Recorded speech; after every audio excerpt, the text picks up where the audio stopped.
2024년 12월 6일 개봉된 넷플릭스 영화 성경의 마리아라고 하는 영화가 있습니다.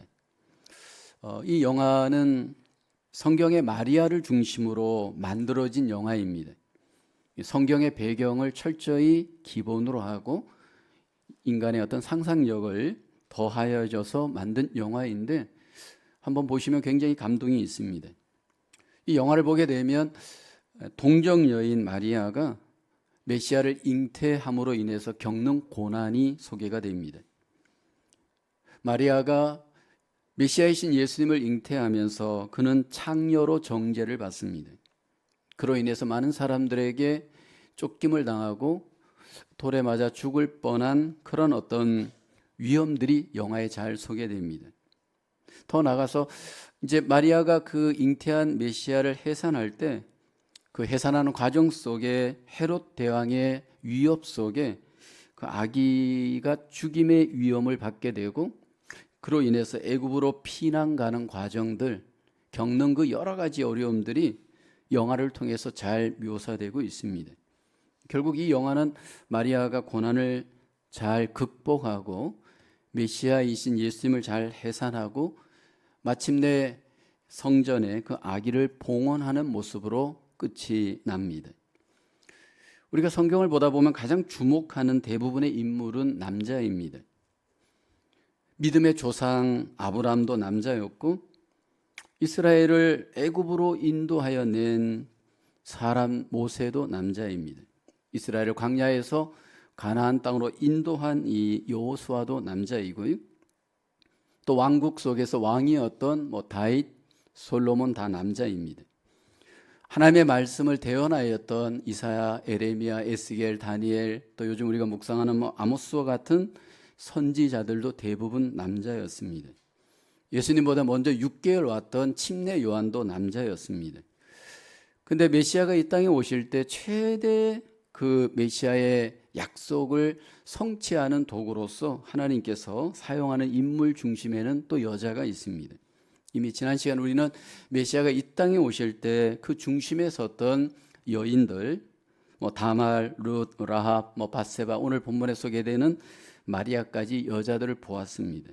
근데 오늘 본문에 보면 이제 그 마지막 최고의 정점에 서 있는 메시아의 도구가 된 마리아, 예수님이 오시기까지 그가 어떻게 그 메시아를 기다리고 어떻게 그 오실 메시아를 찬양하였는지 오늘 본문에 소개됩니다.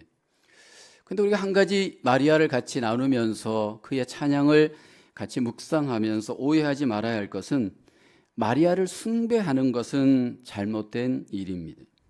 로마 가톨릭에서는 마리아에 대해서 어떤 이해를 하느냐 하면 성모 마리아라고 주장합니다. 성모 마리아는 죄가 없다 주장하는데 그렇진 않습니다. 죄가 있습니다. 성모 마리아가 신자들의 모든 기도를 중보하고 응답한다? 그것도 아닙니다. 우리의 기도를 중간에서 중보하시는 분은 예수 그리스도이십니다. 또 마리아는 원죄가 없다? 이것도 우리는 반대합니다. 왜냐하면 예수님을 낳고 난 뒤에 최소한 4남 2녀의 아이를 낳기 때문에 원죄가 없다. 동정녀가 그 원죄로서 죄가 없다는 것은 그것은 잘못된 겁니다. 그러나 분명히 이런 것을 전제하면서도 오늘 우리가 누가복음을 통해서 마리아가 이 땅에 오신 메시아를 어떻게 기다리고 어떻게 찬양하였는지 그 찬양하는 모습은 우리에게 도전이 됩니다. 오늘 이 본문 누가복음은 4권의 그 복음서 중에 한 권인데 특별히 이 복음서는 여자를 집중하여서 낮은 자, 가난한 자를 집중하여서 기록한 성경입니다. 오늘 본문 누가복음은 노예 출신이었던 의사인 누가를 통해서 하나님께서 이 땅에 복음을 전할 때 낮은 자들, 무시받는 자들을 염두에 둔 복음서입니다. 우리가 지난번 살펴보았던 마태복음은 유대인들을 염두에 둔 복음서라면 오늘 본문은 이방인을 전제한 복음서이고 낮은 자들을 염두에 둔 복음서입니다. 그리고 남자보다도 여자에게 더 집중된 복음서입니다. 오늘 소개되는 이 마리아는 가나안 갈릴리의 나사렛 출신입니다. 그리고 처녀였습니다. 나이가 본문에는 소개되진 않지만 대략적으로 10대 10대의 나이였을 것으로 추정됩니다. 우리가 본 그 마리아라는 영화에 보면 그가 이미 10대 때 어떻게 자라는지 성전을 중심으로 봉헌되어져 구별되게 자라는 마리아의 모습이 그 영화에는 소개되는데 아마 그것은 역사적 고증을 통해서 아마 그렇게 꾸몄을 겁니다. 어쨌든 이 마리아를 보게 되어지면 이제 하나님께서 천사를 보내어서 그 언약의 성취이신 이 메시아를 이제 보내주실 것을 잉태할 것을 말씀을 합니다. 그 메시아의 약속을 받을 때의 마리아의 모습, 그 메시아의 약속을 받고 난 뒤에 잉태하고 난 뒤에 그 오실 메시아를 어떻게 믿고 어떻게 찬양하는지 우리는 마리아의 모습을 보게 됩니다. 첫째로 마리아 하나님의 은혜에 화답하며 순종으로 메시아를 찬양했습니다. 천사 가브리엘이 마리아를 찾아오고요. 찾아온 뒤에 마리아에게 이렇게 증거합니다. 누가복음 1장 28절입니다. 그에게 들어가 이르되 은혜를 받은 자여 평안할지어다 주께서 너와 함께 하시도다 하니 천사 가브리엘이 마리아에게 은혜를 받은 자여 라고 했습니다. 하나님께서 가브리엘을 통해서 마리아를 찾아온 것은 마리아를 선택한 것은 전적인 하나님의 은혜였습니다. 어떤 마리아의 공로, 마리아의 어떤 행위로 말미암아 하나님이 마리아를 지목한 것은 아닙니다. 전적인 하나님의 은혜로 하나님께서 마리아를 선택하셨고 마리아에게 은혜를 베푸셨습니다. 이제 천사 가브리엘은 마리아에게 하나님의 뜻을 전합니다. 그 뜻은 메시아에 대한 뜻이었습니다. 1장 31절 누가복음 1장 31절에 보라 내가 잉태하여 아들을 낳으리니 그 이름을 예수라 하라. 여기 마리아가 메시아를 잉태할 것이고 잉태한 그 메시아의 이름을 예수라 하라, 구원자라 하라 그렇게 정합니다. 그때 마리아는 그 천사의 하나님의 뜻을 전해받고 난 뒤에 그는 이렇게 질문합니다. 34절에 마리아가 천사에게 말하되 나는 남자를 알지 못하니 어찌 이 일이 있으리이까? 이 질문은 부정적 질문은 아닙니다. 그의 상식에 근거한 하나님 앞에 합당한 질문입니다. 아기가 생겨나는 것은 남자와 여자에 의해서 생겨나는 일인 것 이미 우리가 다 아는 보편적 상식입니다. 이러한 상식에 근거할 때 이해가 안 되었기 때문에 이제 천사에게 질문했고 천사는 이렇게 대답합니다. 35절에 천사가 대답하여 이르되 성령이 내게 임하시고 지극히 높으신 이의 능력이 너를 덮으시리니 이름으로 나실 바 거룩한 이는 하나님의 아들이라 일컬어지리라. 여기서 우리가 주목할 단어는 천사가 마리아에게 태어날 아기에 대한 하나님의 개입하심, 성령님의 개입하심을 이렇게 설명합니다. 지극히 높으신 이의 능력이 너를 덮으시리니 라고 합니다. 여기 덮다라고 하는 이 의미, 이 덮다라고 하는 의미는 어떤 의미일까라는 겁니다. 하나님의 성령님의 그 능력이 덮음으로 너가 아기를 잉태하는데 그 아기가 바로 메시아다라는 건데 이 성령님의 이 덮다라고 하는 이 의미는 운행하다라는 의미와 동의어입니다. 창세기 1장 2절을 보게 되면 하나님께서 천지 만물을 창조하실 때 성령님의 능력이 소개됩니다. 땅이 혼돈하고 공허하며 흑암이 깊음 위에 있고 하나님의 영은 수면 위에 운행하시니라. 여기 천지 만물을 창조할 때 성령님의 그 개입하심이 여기 보면 운행하시는 개입이 있었습니다. 여기 운행하다라는 이 의미는 덮다라는 의미와 동의어입니다. 이것은 어떤 의미냐면 마치 어미닭이 알을 품고 덮고 있는 것 같은 상황입니다. 어미닭이 그 알을 덮고 있을 때 그 덮음 속에 능력이 나타납니다. 하나님의 성령께서 지금 마리아를 덮고 운행하고 계십니다. 그로 인해서 메시아가 잉태케 되어지고 태어나게 되어집니다. 성령에 의해서 운행하시는 그 하나님의 능력을 이제 전달받은 마리아의 입장에서 이것을 여러분 받아들이는 것이 간단한 문제가 아닙니다. 왜냐하면 상식적으로 맞지 않는 일이기 때문이고 자기 뜻과는 전혀 맞지 않는 일이기 때문입니다. 근데 여기 마리아는 이 하나님의 언약의 약속을 말씀을 그대로 받아들입니다. 누가복음 1장 37, 38절에 보면 되죠. 하나님의 모든 말씀은 능하지 못하심이 없느니라. 이렇게 말을 했을 때 마리아가 이르되 주의 여종이오니 말씀대로 내게 이루어지다 하며 천사가 떠나가니라. 여기 마리아가 자기 자신을 주의 여종으로 고백하면서 말씀대로 내게 이루어지이다. 자기의 이성과 경험을 내려놓고 그 말씀에 대해서 믿고 순종했습니다. 하나님의 그 메시아에 대한 계획에 대해서 그는 이해하지 않았고 믿었습니다. 그리고 순종했습니다. 그로 인해서 하나님을 찬양하고 메시아를 찬양하는 하나님의 도구가 됩니다. 사실 이 상황은 너무나도 간단하지만 그 백그라운드, 그 상황을 여러분 이해하면 결코 쉬운 일이 아닙니다. 왜냐하면 당시에 마리아는 요셉과 약혼한 관계였습니다. 약혼한 여자가 만약에 아기를 임신한다면 그 당시에 유대교적 상황에서는 어떤 일이 벌어지느냐 하면 정죄를 받습니다.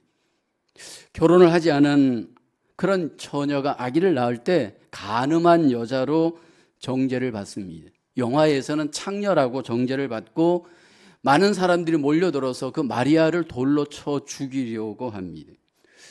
그 사회적 상황에서 삶을 살았던 마리아의 입장에서 이 상황을 모를 리가 없습니다. 자신에게 어떤 운명이, 어떤 상황이 도래되어질 것인지 이미 예측할 수 있는 정황입니다.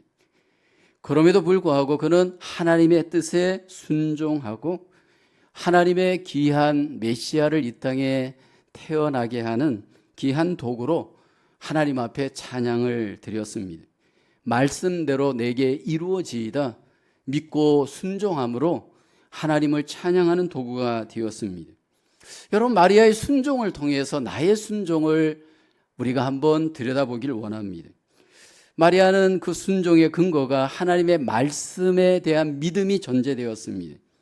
누가복음 1장 37절에 보면 대저 하나님의 모든 말씀은 능하지 못하심이 없느니라. 이렇게 천사가 이야기하였을 때 그것에 대해서 그대로 믿고 그대로 마리아는 순종했습니다. 오늘 우리가 하나님 앞에 순종이 왜 힘들까? 여러분, 순종이 힘든 이유는 다른 이유가 아닙니다. 내 생각과 다르기 때문입니다.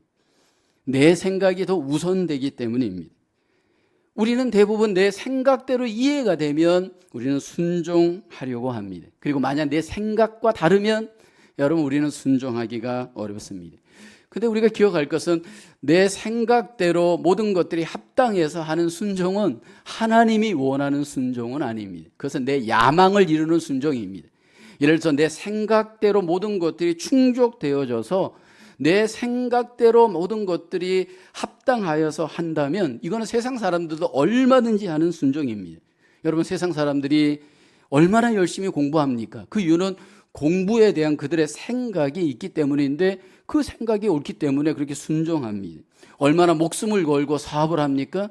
여러분, 그 목숨을 거는 이유는 그 사업에 대한 분명한 자기 생각이 있기 때문입니다. 자기의 야망을 이루기 위해서 자기 생각대로 순종하는 일은 믿음이 없는 세상 사람들도 얼마든지 가능합니다. 그런데 하나님이 원하는 것은 우리가 하나님의 생각대로 하나님 앞에 순종함으로 하나님 앞에 영광을 돌리는 삶이 되기를 하나님은 우리에게 원합니다. 그래서 하나님이 자기 백성들에게 먼저 기대하는 것은 생각의 전환, 생각의 순종, 생각의 변화입니다. 구약의 이스라엘 백성들이 하나님 앞에 관계가 끊어지고 관계가 돌아서게 된 가장 근본적 이유는 그들은 생각을 하나님 앞에 순종하지 못합니다. 그래서 하나님께서 선지자들을 통해서 생각에 대한 전환을 촉구합니다. 이사야서 55장 7절 8절을 보면 같이 한번 우리 고백해 볼까요? 시작. 악인은 그의 길을, 불의한 자는 그의 생각을 버리고 여호와께로 돌아오라. 그리하면 그가 긍휼히 여기시리라. 우리 하나님께로 돌아오라. 그가 너그럽게 용서하시리라. 이는 내 생각이 너희의 생각과 다르며 내 길은 너희의 길과 다름이니라. 여호와의 말씀이니라. 여러분, 구약 성경 요즘 우리가 묵상하면서 생각이 바뀐다는 것이 정말 힘든 일이구나 라는 것을 이스라엘을 통해 배웁니다. 하나님 앞에 우리의 생각이 하나님의 생각으로 돌아서는 것, 그것이 바로 하나님의 백성들의 하나님이 원하시는 뜻입니다. 마리아는 자기 생각과 하나님의 생각이 여러분 충돌이 일어날 때 내 생각을 그 하나님의 생각 앞에 내려놓고 하나님 앞에 순종했습니다. 자기 생각을 내려놓아야 할 때 그 자기 생각을 내려놓는 것이 하나님이 원하시는 하나님의 백성들의 모습입니다. 여러분, 순종이란 내 마음의 생각으로부터 먼저 출발을 합니다. 그 생각을 내려놓고 하나님의 생각대로 여러분 하나님 앞에 드릴 때 그 생각 속에 하나님께서 그 말씀으로 하나님의 뜻으로 놀라운 메시아를 이 땅에 이루어내는 축복을 이루어갑니다. 여러분, 한 해를 돌아보면서 나는 하나님의 생각대로 교회를 섬겼습니까? 가정을 섬겼습니까? 하나님의 나라를 섬겼습니까? 라고 하는 부분에 대해서 여러분 우리가 돌아보기를 원합니다. 목회를 하면서 많은 분들과 생각을 나누다 보면 대부분 문제가 어디서 일어나냐면 내 생각과 딱 충돌이 일어날 때 내 생각을 내려놓지 못한다라는 겁니다. 근데 내 생각을 내려놓는 분들이 있습니다. 그분들이 어떤 분들이냐면 은혜를 받은 분들입니다. 여러분, 하나님의 은혜를 받으면 내 마음이 하나님의 생각으로 다스림을 받기 시작을 합니다. 하나님의 은혜를 받으면 내 생각을 하나님의 뜻에 굴복합니다. 여러분, 내 생각대로 봉사하고 내 생각대로 여러분 사업을 하고 내 생각대로 관계를 할 때 거기는 내 야망은 이루어질지 모르지만 하나님의 영광이 이루어지는 찬양은 불가능합니다. 2024년 성탄절을 맞이하면서 우리가 다시 한번 그 주님을 기뻐하고 찬양하기 위해서는 내 생각이 아닌 하나님의 생각대로 그 은혜 받은 자리에서 하나님을 기뻐하고 찬양할 수 있기를 주의 이름으로 축복합니다. 어떤 내 생각에 갇혀서 하나님 또 하나님의 나라를 제한하지 않기를 원합니다. 다시 한번 하나님의 생각 속에 예수 그리스도 안에서 하나님이 주시는 그 은혜 안에서 우리가 성탄절을 함께 찬양하며 기뻐할 수 있기를 주의 이름으로 축원합니다. 두 번째로 마리아는 구주이신 메시아를 기쁨으로 찬양했습니다. 오늘 본문 46절에 누가복음 1장 46절 마리아가 이르되 내 영혼이 주를 찬양하며 47절 내 마음이 하나님 내 구주를 기뻐하였음은 이라고 합니다. 이제 마리아가 천사를 통해서 메시아에 대한 소식을 듣고 잉태하고 난 뒤에 그는 어디로 가느냐 하면 사가랴와 엘리사벳 집을 방문합니다. 6개월 먼저 침례 요한을 잉태한 그 가정, 그 시골집을 방문하여서 이제 함께 하나님을 찬양하는 기회가 됩니다. 여기 마리아가 찬양할 때 메시아를 구주로 기뻐하며 찬양합니다.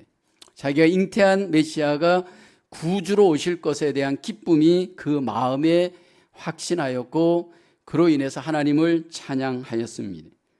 여러분, 여기 마리아가 이렇게 잉태한 메시아에 대한 그런 어떤 기쁨의 찬양을 할 수 있었던 그 이해, 그 믿음은 무엇으로부터 출발이 가능했을까? 마리아를 보게 되면 내가 누구인지 자기 자신에 대한 분명한 영적 이해가 있습니다. 먼저 48절에 보면 마리아는 이렇게 고백하죠. 그의 여종의 비천함을 돌보셨습니다. 하나님께서 비천한 자신을 돌보셨다 고백을 합니다. 마리아가 자신을 비천한 자로 이해하는데 하나님께서 비천한 자기를 돌보셨다라는 것은 하나님이 나에게 은혜를 베풀었다라는 겁니다. 마리아는 자기가 신분적으로 낮은 것, 또 여러 가지 상황 속에서 사실 별 볼 일 없는 스펙의 존재인 것을 잘 압니다. 그런데 하나님께서 자기를 돌보셨습니다. 자기에게 은혜를 베풀었습니다. 마리아는 하나님의 은혜를 받으면서 자기 자신을 겸손하게 하나님 앞에 인정하면서 그 하나님을 찬양합니다. 여러분, 우리가 하나님 앞에 찬양으로 나갈 때 누가 찬양할 수 있을까요? 하나님께서 가장 기뻐 받으시는 자의 찬양의 모습은 무엇일까요? 오늘 마리아를 보게 되면 은혜 받은 자의 아름다운 찬양의 모습을 우리는 배우게 됩니다.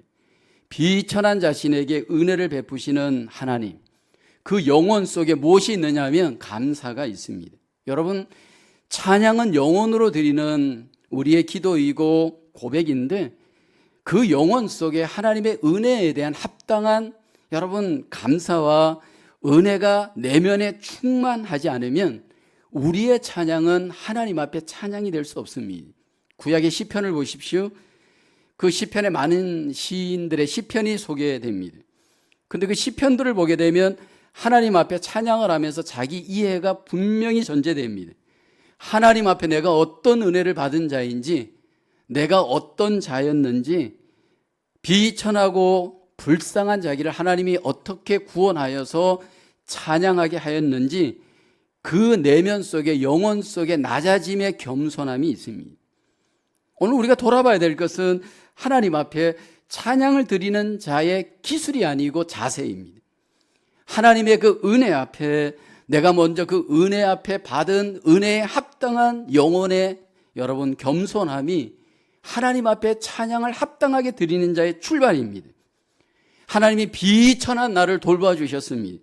하나님이 불쌍한 나를 높여주셨습니다. 하나님께서 낮은 나를 하나님께서 올리셔서 하나님을 찬양할 수 있도록 나를 하나님이 도구로 사용해 주셨습니다. 여러분, 그 은혜가 내 안에 영혼을 먼저 지배해야 합니다. 영혼에 감사가 없는 찬양, 영혼에 겸손이 없는 찬양, 하나님 앞에 영광이 될 수 없어요. 하나님이 우리에게 찬양을 받을 때 먼저 그 은혜에 대한 합당한 겸손과 감사를 통해서 하나님 우리에게 찬양받기를 기뻐합니다. 우리가 함께 예배를 드릴 때 찬양을 드립니다. 우리가 잊지 말아야 될 것은 그 찬양 속에 내 마음이, 내 믿음이, 내 삶이 담겨집니다.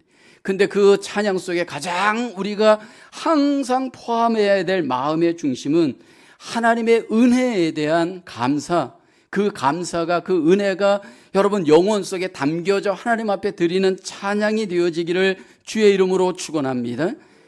얼마나 실력이 있는가, 얼마나 하음이 좋은가, 얼마나 기술이 있는가, 여러분 이것은 우리가 보는 관점입니다.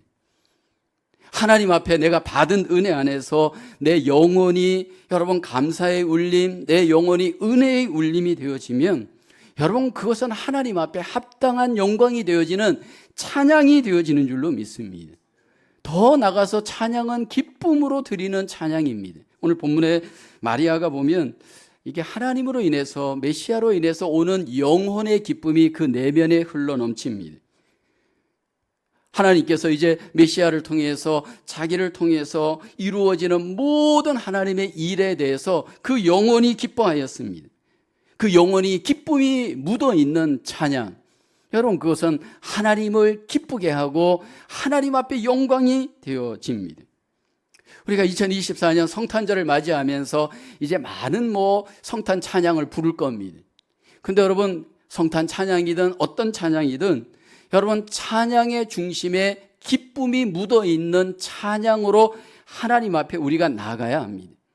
우리가 하나님 앞에 나아가 찬양을 할 때 무엇을 가장 기뻐해야 되냐면 내가 구주이신 예수 그리스도를 메시아로 우리가 영접하고 믿는다면 여러분 그 구원의 선물은 최고의 기쁨, 우리에게 최상의 기쁨이 되어지게 되는 줄로 믿습니다. 우리가 하나님 앞에 인생을 살아가면서 이 구원의 기쁨에 대해서 얼마나 나는 누리고 있는가 우리가 한번 돌아보기를 원합니다. 여러분 이 구원의 기쁨이 받은 입장에서 사실은 어떻게 보면 별것 아닌 것 같지만 인생에 있어서 최고의 기쁨이 될 수 있는 주제가 구원의 기쁨입니다. 만약 내가 여러분 물에 빠져서 지금 죽어가고 있는 형편이라고 할 때 그 사람에게 가장 간절함은 뭘까요? 물에서 건짐받는, 구원받는 일입니다. 만약 우리가 지금 죽을 병에 걸려서 지금 죽어가고 있어요. 내가 지금 여러분 병에 걸려서 죽어가고 있을 때 그 사람에게 가장 간절한 문제가 무엇일까요? 병으로부터 건짐을 받고 구원받는 일입니다. 그런데 하나님께서 우리 인생을 죄악에 죽어가고 있고 심판에 이미 빠져 있는 우리를, 하나님이 우리를 건져주신 이 구원은 그 어떤 여러분 은혜보다도 큰 은혜요 기쁨인 줄로 믿습니다. 인간의 이 죄 문제를 인간의 지식으로, 명예로, 노력으로, 수고로 해결할 수 없습니다. 인생을 살면 살수록 점점 후반기에 갈수록 느끼는 게 인생의 한계입니다.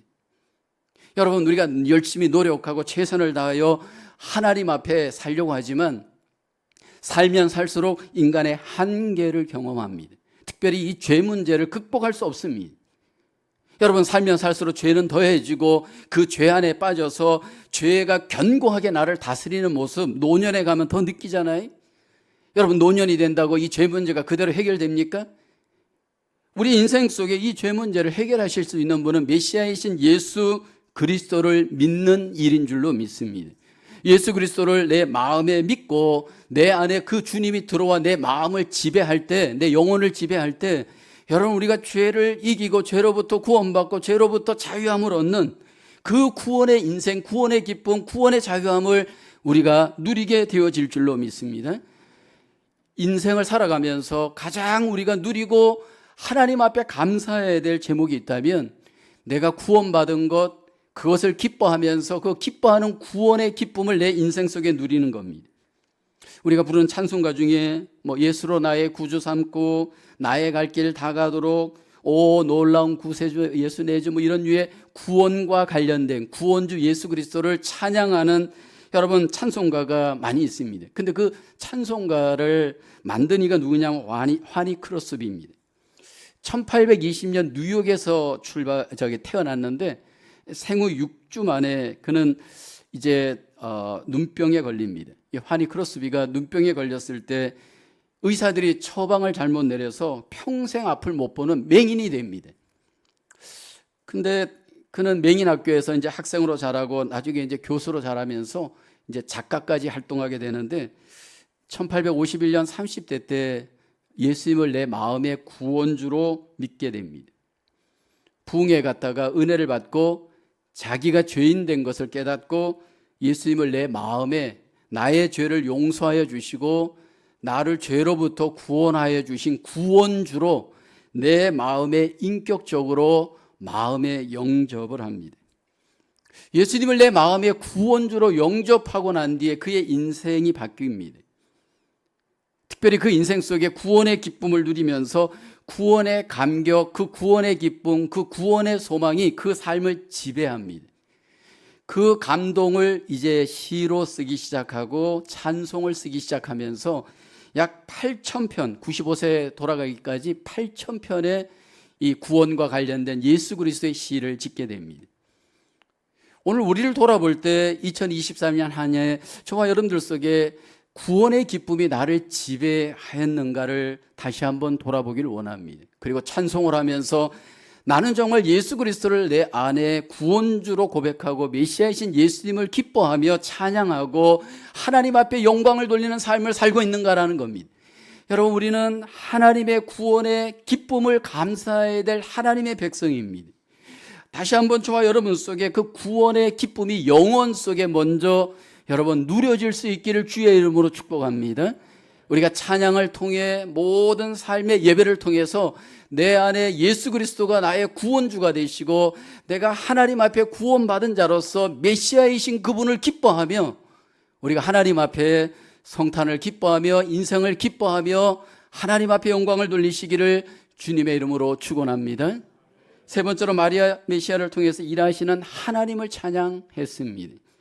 누가복음 1장 49절을 보게 되면 능하신 이가 큰 일을 내게 행하셨으니 그 이름이 거룩하시며, 여기 마리아는 성부 하나님께서 자신에게 큰 일을 행하셨다라고 고백을 합니다.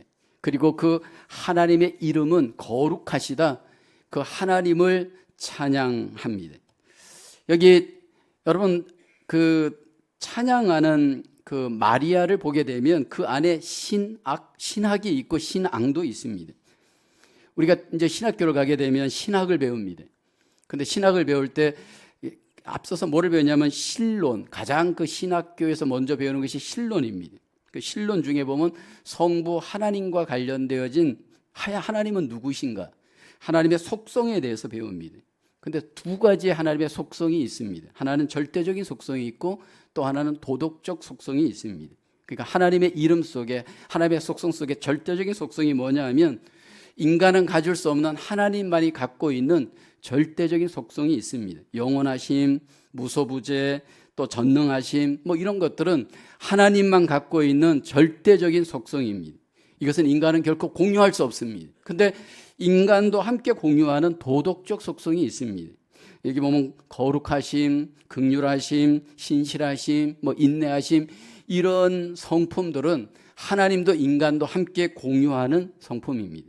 근데 여기 오늘 본문에 보면 이 마리아가 그 하나님의 속성에 대해서, 하나님의 그 이름을 통해서 나타나는 하나님의 그 마음에 대해서 그가 고백하고 찬양하고 여기 하나님 앞에 영광을 돌립니다. 특별히 여기 1장 51절에 보면 이제 하나님께서 그의 팔로 힘을 보이사 마음의 생각이 교만한 자를 흩으셨고, 52절에 보면 권세 있는 자를 그 위에서 내리쳤으며 비천한 자를 높이셨고, 53절에 보면 줄이는 자를 좋은 것으로 배불리셨으며 부자는 빈손으로 보내셨도다.